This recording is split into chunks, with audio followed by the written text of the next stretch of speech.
that's Johnny Depp, of course. And that's Johnny Depp's shoulder. And that's Johnny Depp's famous shoulder tattoo. Some of you might know that in 1990, Depp got engaged to Winona Ryder. And he had tattooed on his right shoulder, Winona Forever. And then 3 years later, which in fairness kind of is forever by Hollywood standards, they broke up. And Johnny went and got a little bit of repair work done. And now his shoulder says, Wino Forever. So like Johnny Depp, and like 25% of Americans between the ages of 16 and 50, I have a tattoo. I first started thinking about getting it in my mid-20s, but I deliberately waited a really long time. Because we all know people who've gotten tattoos when they were 17 or 19 or 23 and regretted it by the time they were 30. That didn't happen to me. I got my tattoo when I was 29, and I regretted it instantly. And by regretted it, I mean that I stepped outside of the tattoo place. This is just a couple miles from here, down on the Lower East Side. And I had a massive emotional meltdown in broad daylight on the corner of East Broadway and Canal Street, which is a great place to do it because nobody cares. And then I went home that night, and I had an even larger emotional meltdown, which I'll say more about in a minute. And this was all actually quite shocking to me, because prior to this moment, I had prided myself on having absolutely no regrets. Now, I had made a lot of mistakes and dumb decisions, of course. I do that hourly. But I had always felt like, look, you know, I mean, I made the best choice I could make, given who I was then, given the information I had on hand. I learned a lesson from it. It somehow got me to where I am in life right now, and okay, I wouldn't change it.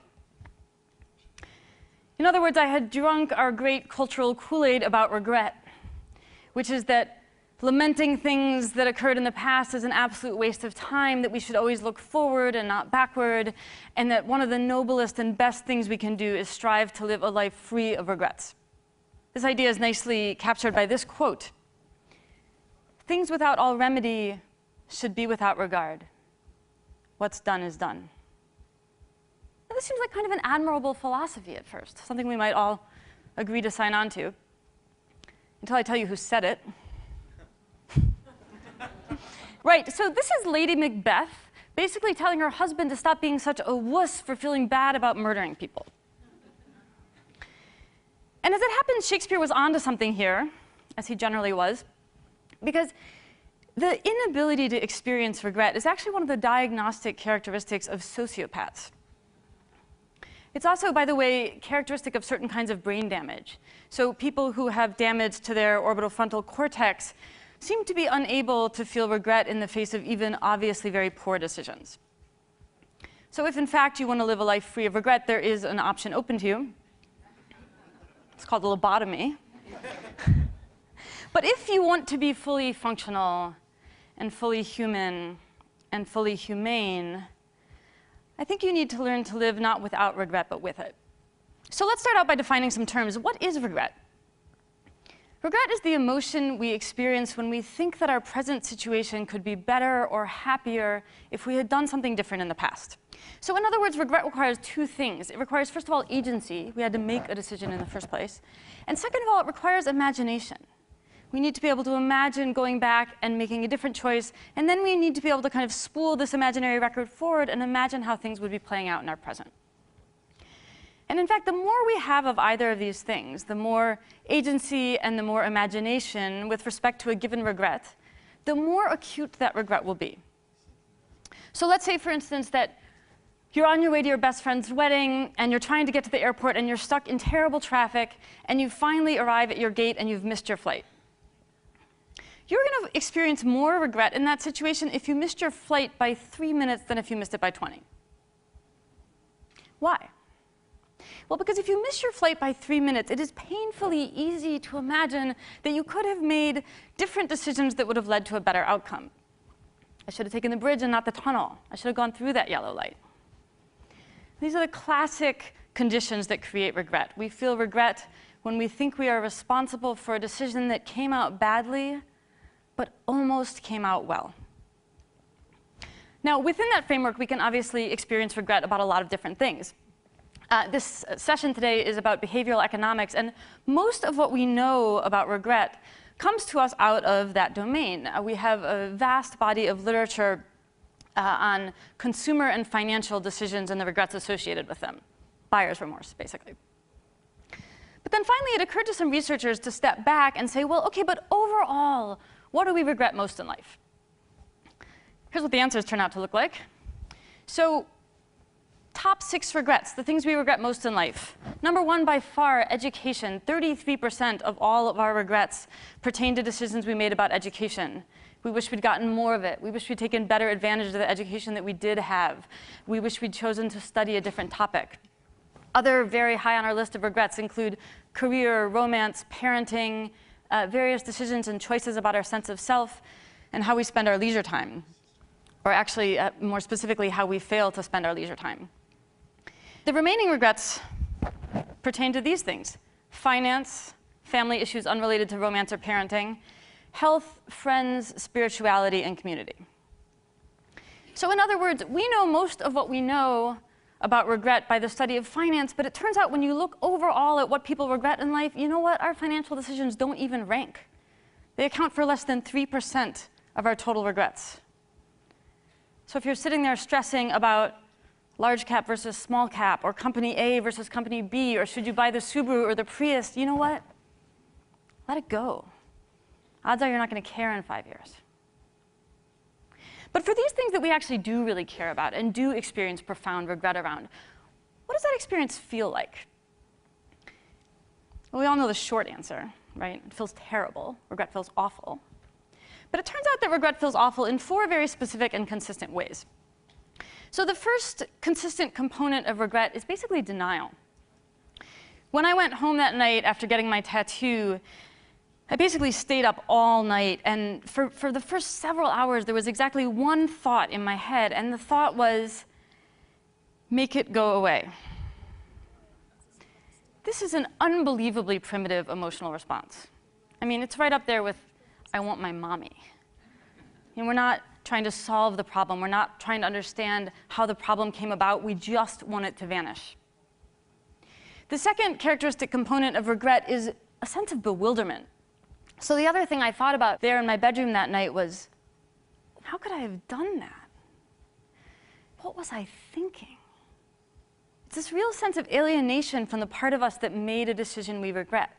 We can't identify with that part. We don't understand that part. And we certainly don't have any empathy for that part, which explains the third consistent component of regret, which is an intense desire to punish ourselves. That's why in the face of our regrets, the thing we consistently say is, I could have kicked myself. The fourth component here is that regret is what psychologists call perseverative. To perseverate means to focus obsessively and repeatedly on the exact same thing. Now, the effect of perseveration is to basically take these first 3 components of regret and put them on an infinite loop. So it's not that I sat there in my bedroom that night thinking, make it go away. It's that I sat there and I thought, make it go away, make it go away, make it go away, make it go away. So if you look at the psychological literature, these are the 4 consistent defining components of regret. But I want to suggest that there's also a 5th one. And I think of this as a kind of existential wake-up call. That night in my apartment, after I got done kicking myself and so forth, I lay in bed for a long time, and I thought about skin grafts. And then I thought about how much as travel insurance doesn't cover acts of God, probably my health insurance did not cover acts of idiocy. In point of fact, no insurance covers acts of idiocy. The whole point of acts of idiocy is that they leave you totally uninsured. They leave you exposed to the world and exposed to your own vulnerability and fallibility in face of, frankly, a fairly indifferent universe. This is obviously an incredibly painful experience. And I think it's particularly painful for us now in the West, in the grips of what I sometimes think of as a Control-Z culture. Control-Z like the computer command, undo. We're incredibly used to not having to face life's hard realities in a certain sense. We think we can throw money at the problem or throw technology at the problem. We can undo and unfriend and unfollow. And the problem is that there are certain things that happen in life that we desperately want to change, and we cannot. Sometimes instead of Control Z, we actually have zero control. And for those of us who are control freaks and perfectionists, and I know whereof I speak, this is really hard because we want to do everything ourselves and we want to do it right. Now, there is a case to be made that control freaks and perfectionists should not get tattoos. And I'm going to return to that point in a few minutes. But first I want to say that the intensity and persistence with which we experience these emotional components of regret is obviously going to vary depending on the specific thing that we're feeling regretful about. So for instance, here's one of my favorite automatic generators of regret in modern life.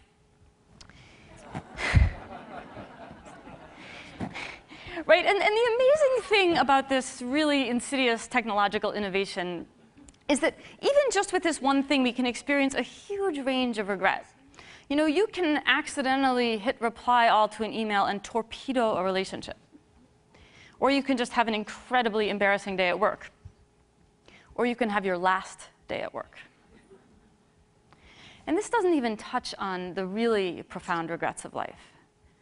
Because of course, sometimes we do make decisions that have irrevocable and terrible consequences, either for our own or for other people's health and happiness and livelihoods, and in the very worst case scenario, even their lives.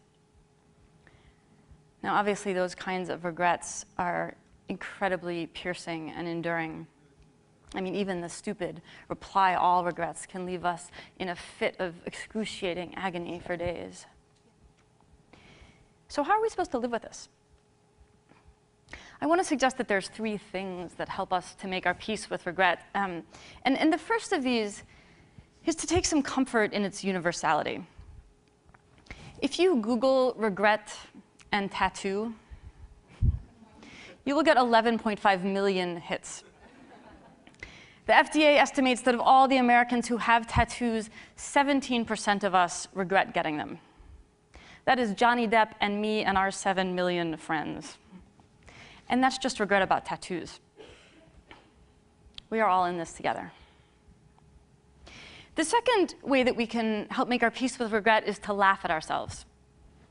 Now, in my case, this really wasn't a problem because it's actually very easy to laugh at yourself when you're 29 years old and you want your mommy because you don't like your new tattoo.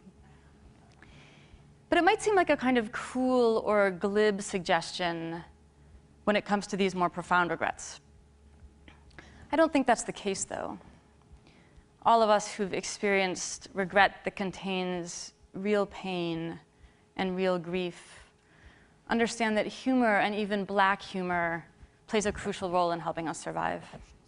It connects the poles of our lives back together, the positive and the negative, and it sends a little current of life back into us. The third way that I think we can help make our peace with regret is through the passage of time, which, as we know, heals all wounds, except for tattoos, which are permanent. So it's been several years since I got my own tattoo, and do you guys just want to see it? All right. Actually, you know what? I should warn you. You're going to be disappointed, because it's actually not that hideous. Right? I didn't tattoo, you know, Marilyn Manson's face on some indiscreet part of myself or something. When other people see my tattoo, for the most part, they like how it looks. It's just that I don't like how it looks.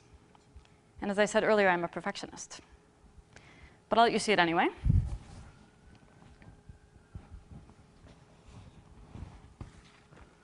This is my tattoo. I can guess what some of you are thinking. So let me reassure you about something.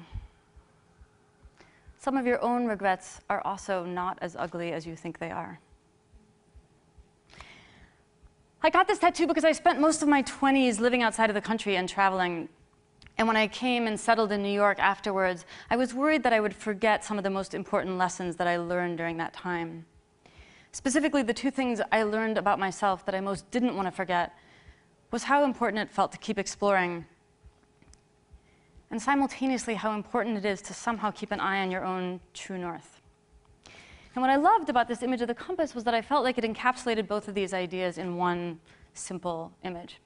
And I thought it might serve as a kind of permanent mnemonic device. Well, it did. But it turns out it doesn't remind me of the thing I thought it would. It reminds me constantly of something else instead. It actually reminds me of the most important lesson regret can teach us, which is also one of the most important lessons life teaches us. And ironically, I think it's probably the single most important thing I possibly could have tattooed onto my body, partly as a writer, but also just as a human being. Here's the thing. If we have goals and dreams, and we want to do our best, and if we love people and we don't want to hurt them or lose them, we should feel pain when things go wrong. The point isn't to live without any regrets. The point is to not hate ourselves for having them. The lesson that I ultimately learned from my tattoo and that I want to leave you with today is this. We need to learn to love the flawed, imperfect things that we create and to forgive ourselves for creating them. Regret doesn't remind us that we did badly. It reminds us that we know we can do better. Thank you.